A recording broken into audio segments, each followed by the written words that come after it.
Hey everybody, welcome back to Drug Talk. As always, I'm your host, Garrett Campbell. Today we're going to be discussing a medication known as Levothyroxine. Its brand name is Synthroid.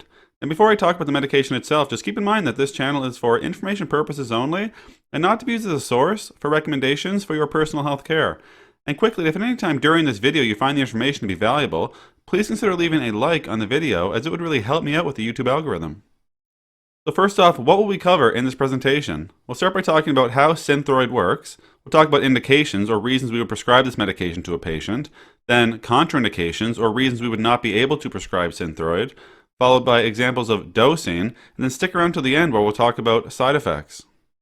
So how does this medication work? Well, without getting too technical, the main thing to keep in mind is that thyroid hormones exert their action through control of DNA transcription and protein synthesis. So in terms of indications or reasons we would prescribe this medication to a patient, we often see it prescribed in hypothyroidism, a condition where patients have low thyroid hormone. We see it used in thyroid-stimulating hormone suppression therapy, and lastly, we also see it in myasthenia coma. In terms of contraindications or reasons we would not be able to prescribe this medication, the first one would be if a patient had a hypersensitivity to thyroid hormone or to any other component of the formulation. We generally don't use this medication in acute myocardial infarction or heart attack. And if a patient had a non-toxic goiter or nodular synthroid disease, they also would not be able to use this medication.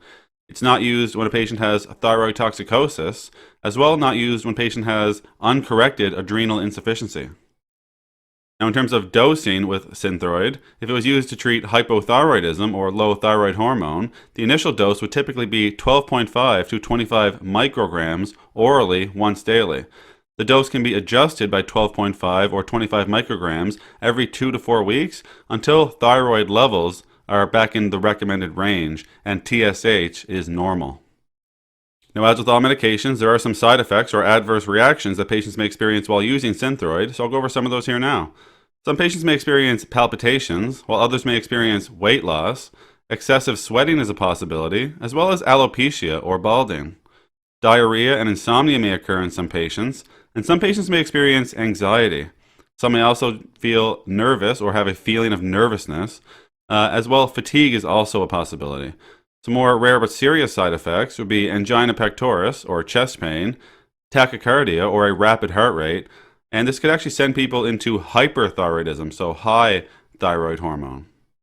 That's all we're going to talk about today with levothyroxine, or Synthroid. As always, I'm very thankful you took the time to come by and watch one of my videos. If you found the information valuable and you'd like to help grow this channel, you can like the videos, share the videos, or most importantly, subscribe to the YouTube channel. There's also some links in the description you can check out as well. That's it for today. Take care.